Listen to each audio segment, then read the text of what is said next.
Okay. This is going to piss some people off. Some of you are gonna turn your backs on me forever. Sorry to see you go. I have to tell you this reality. I have not shampooed my hair for 5 years. And yet those 5 years have been some of the best 5 years of my hair's life. No more itching, no more oily hair, no more dandruff flakes, just normal hair that does weird stuff sometimes, but is generally happy. Let me explain. Go ahead, take a good look. I know everyone's already doing it anyway. Look at my hair. I've never felt so conscious about my hair because I'm talking about it. Okay, so 5 years ago, I realized that I was in a cycle. The cycle looked like this. My head, which produces natural protective oils, would be washed with shampoo. Shampoo is just a chemical that attaches to these oils on your scalp. And then when you wash that shampoo out, the oils are attached to them and they leave, ridding your head of oils. The shampoo also cleans off any pollen or dust that's caught in your hair. So my hair was now clean, very clean. Oh yeah, and this guy isn't me. This is just a stock footage representation of me 5 years ago. Anyway, then goes in the conditioner, which coats your hair with silicone material that makes it shine and restores all of that shine that was lost from stripping away all of those oils. Man, I haven't used conditioner in a very long time, but I do remember that it makes your hair feel like silky butter. Silky butter, is that even a thing? Okay, so you strip away the oils, you coat it with this shiny, silky conditioner, and then my hair would end up just being sort of like a fluff ball. In order to style it, I would put in some product, like some fancy pomade I bought at some fancy barber in Chicago. This pomade is made of, wait for it, oil. It is an oil-based product. So I'm putting oil back in my hair after I just stripped it all out. Meanwhile, my scalp is like, whoa, dude, you just stripped away all this protective oil that we make to protect your scalp, WTF. And so it fires up its natural oil-making machine to produce more oil for your hair. So now you have double oil. You've got the pomade and the natural oils. So now, by the end of the day, you start to feel like your hair is super oily and greasy, and you have all these messages about dirty hair being greasy and oily. Hey, you have got greasy hair though, bro. Oh, come on, man. So what's the cure for this oily, greasy, dirty hair? Shampoo! Deep cleansing shampoo. It helps take away the excess dirt and oils that can be inside your hair. Right, I reckon we should give it a go and get you washed up. Let's do it. And the whole cycle starts over again. In my mid-20s, I also started to realize that my scalp was starting to become like itchy and flaky, which is like so embarrassing, so uncomfortable. And yet, luckily, out there in the world, there is a cure for this. The problem of flaking dandruff can be solved with just regular use of Procter & Gamble's new Wonder Shampoo, Head and Shoulders. Okay, listen, just a quick moment to make it clear that this cycle is my hair experience, which is based on not only my physiology and genetics, but also on my standards and relationship to society and what society tells me to do with my hair. So just to get this out of the way, I'm not here to preach what's right for your scalp. I'm simply telling you what's right for my scalp. In fact, there's this whole movement, sort of a political movement around shampoo and not shampooing. It's called No Poo, which is a very unfortunate name for this movement. I'm not a part of that movement. I'm not pushing that. This isn't political for me. I just want to tell you a story about the journey of my hair using a little bit of history and data and research. And again, most importantly, my own experience of 5 years of not shampooing my hair. Okay, so let's dive in. Let's get some context here. Human beings used to not wash their hair very much at all. It was only by the 1970s when ads targeted mainly towards white women would come out saying that you needed to wash your hair every single day and that the dirt in your hair was like weighing it down. That attract dirt and weigh hair down like this. And that in order to prevent this weighing down and to get body, you would have to use this product. This also started a whole new set of messaging around greasy hair, dirty hair, which even saying it is like repulsive. So demonizing the idea of greasy hair and pushing this daily shampoo regimen was seen as the only way to fight back against this greasy hair epidemic. Today, Americans wash their hair around 5 of the 7 days of the week. By the way, that's about double how much they wash their hair on average in Spain and Italy. And it's way more than the once a month Americans used to wash their hair in the 30s. So let me tell you the story of how this all went down, because I didn't like grow up as a non-shampooer. 5 years ago, I had bought this really expensive, fancy tea tree oil-based dandruff shampoo because I had so much itchiness and flakiness everywhere. I was so tired of that and I was so embarrassed by it. So I was diligent. I would wash my hair with this tea tree oil shampoo every day. The marketing on this told me that I shouldn't use any other shampoos, that all the other shampoos were the devil, and that this was the only thing I could use to treat my dandruff. I ran out of this shampoo while we were on like a trip, so I couldn't order it. And I was just like, okay, when I get back, I'll order the shampoo and I'll get back onto it. And it like took a while. We were on some long trip. I get back, I forget to order the shampoo.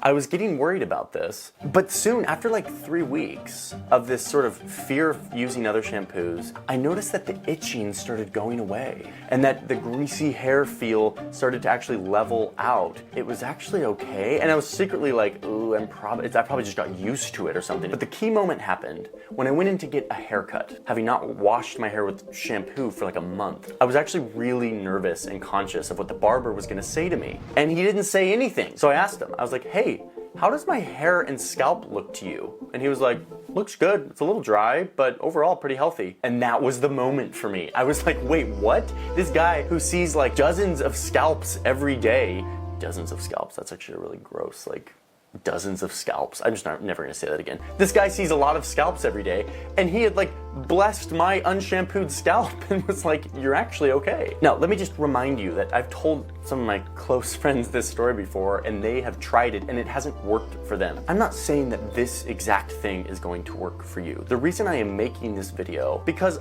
I want us to have reasons to be skeptical of all the messages that we get fed around this topic. Nourishing damaged hair back to healthy life. Regular washing is the only way that you can get rid of that excess oil. I feel no grease. A few years ago, I read this kind of obnoxious business book that said that the best way to market a product is to create a psychological trigger that makes people need your product. The example used in the book was this toothpaste in like the 50s or 60s, where the ad for this toothpaste called attention to this, quote, dangerous coating that robs the teeth of their whiteness. Like this film coating that's like on your teeth every time you eat, and it's like dangerous and bad and socially unacceptable. Turns out that this dangerous film on your teeth is a harmless residue from food consumption, and toothpaste doesn't remove it any better than eating an apple. So yes, you should totally brush your teeth, but not because there's this dangerous residue, and now I can't unfeel it. The psychological trigger is baked in, I can't not feel it, and I feel judged because I maybe have this dangerous coating. This same dynamic happens today with the $100 billion hair care industry.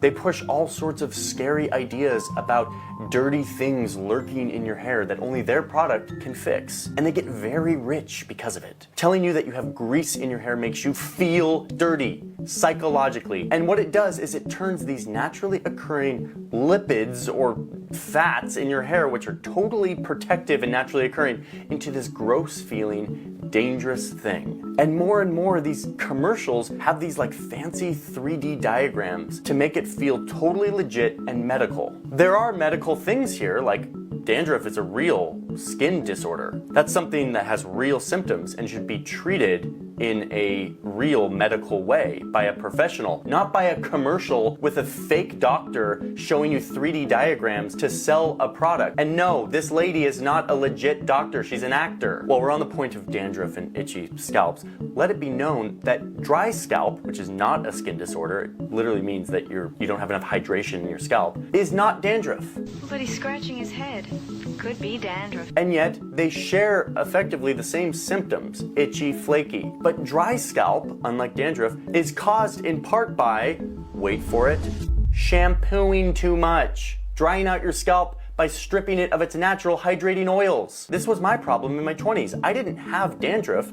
I thought I had dandruff because I was shampooing my hair too much and it was drying out my scalp and making it dry and flaky. All of this gets conflated when corporations present their advertisements as legit science that's meant to help you feel better. But let's just quickly say it like it is. The only thing they're doing is trying to sell you a product to make sure that you feel like you need it as much as possible. Where this becomes totally below the belt, in my view, you is when these commercials tell the story of how you will be socially ostracized if you don't use their product. Use Head and Shoulders every day. And this gets to the last point I want to make here, and potentially the biggest reason why I made this video. I don't care about you shampooing your hair. You probably should. You need to determine that on your own. But let us just recognize that we are social animals. We live and die by what others think of us. We strive to be accepted by the group at any cost. And my big fear here is that we have given the power of what we need to do to be accepted to these big corporations, these giant machines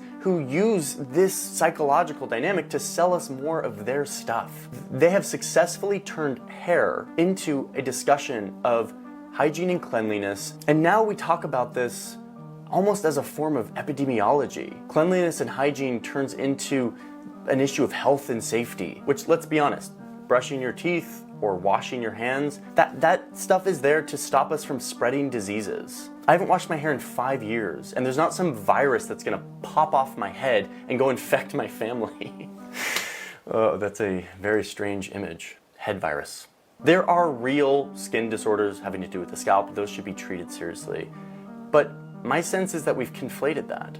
We're not talking about health and disease prevention a lot of the time. We're talking about beauty and self-perception. That's not epidemiology. That's personal psychology, personal self-esteem, and societal standards. That feeling of being dirty or greasy, who determined that feeling? Who set the parameters for that feeling? It's not nature. It's not epidemiology. If you had been born 50 years ago, you wouldn't have that same feeling of being greasy. It's not natural. And even in 2021, if you were born in Spain, you would less likely have that feeling of just being dirty that drives you to consume more and more of these products, which helps you build the nearly $100 billion hair care industry, a huge portion of which is owned by just 3 companies, L'Oreal, Procter & Gamble, and Unilever, which find a million ways to feel like you are dirty, you are undesirable, and if you don't use their product, you will be ostracized from society. Just look at these commercials. What's wrong? Take off your hat. No, it's dry. Dry Head and Shoulders, dry scalp care. These companies have cracked the code on what drives us, and it's fear and a desire to be accepted. And this isn't just with hair, this is with a million of these products that tell us that we're inferior. And if I'm saying this as a man in this society, it is 1,000 times worse for women. So, am I here telling you not to shampoo your hair? No. Do whatever you want.